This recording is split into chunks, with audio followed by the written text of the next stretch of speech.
Hey, Washington Campus, Brad here with some thoughts about Lent, which begins this week. Now, as many of you know, Karen and I lived in New Orleans, Louisiana for 18 years. And when you think of New Orleans, you think of the Saints, the football team. You might think of really good food. I know I do, and boy, do I miss it. And you also might think of Mardi Gras. I don't know if you realize, but today is Mardi Gras. And did you know that there is a connection between Mardi Gras and Easter? And that connection is Lent. Lent is a period of 40 days before Easter, and the tradition of Lent goes way back in church history. And while there are differences between denominations and traditions about how exactly to observe Lent, it's generally seen as a time of spiritual preparation for Easter.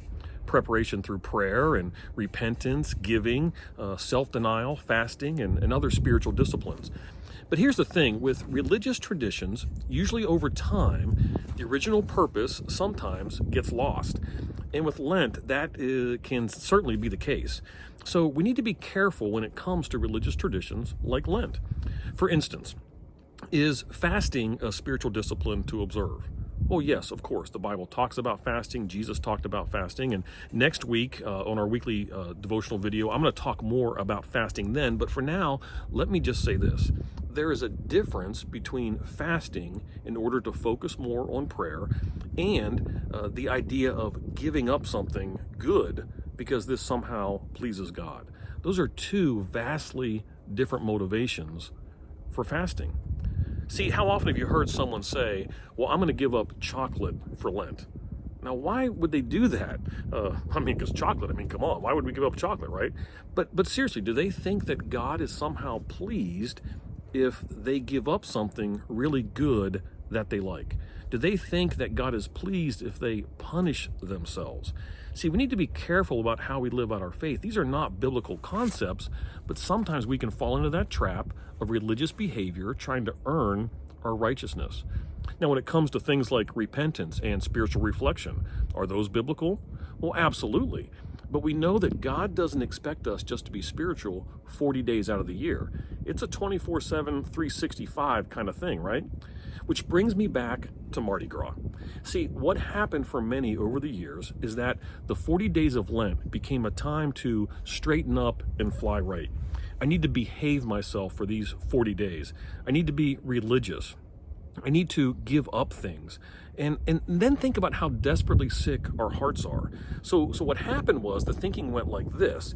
If all of this starts on Ash Wednesday, if I'm going to start this 40 days of acting religious and trying to pretend to be right with God, if I'm going to do that for these 40 days and that begins on Ash Wednesday, well, then what do you think I'm going to do on the Tuesday before?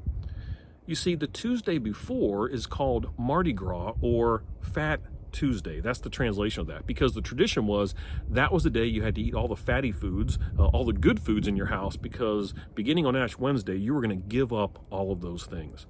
Well, now look what's happened over the years. This day before Lent, this day before Ash Wednesday, Mardi Gras, Fat Tuesday, has become what?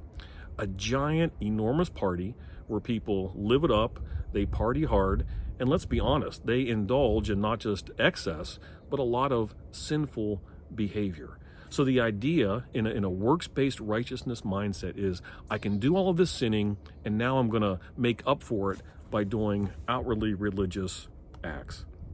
I can sin all I want because tomorrow is Ash Wednesday.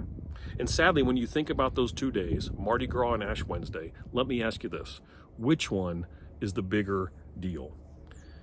Well, Jesus rebuked people in his day by quoting Isaiah. He said, "This people honors me with their lips, but their heart is far away from me." So I just want to encourage you, if you choose to celebrate Lent, that's okay, but just make sure your heart is in the right place. Don't just go through religious motions. Remember, there's nothing that we can do to earn God's forgiveness. Thankfully, our sin has been paid for at the cross. You see, my prayer is this, is that spiritual reflection, prayer, repentance, giving, seeking to do God's will and to honor him, that these would be something, these traits would be things that are true of us, not just during Lent, but each and every day of our lives. Well, I'll see you guys on Sunday. Until then, let's press on.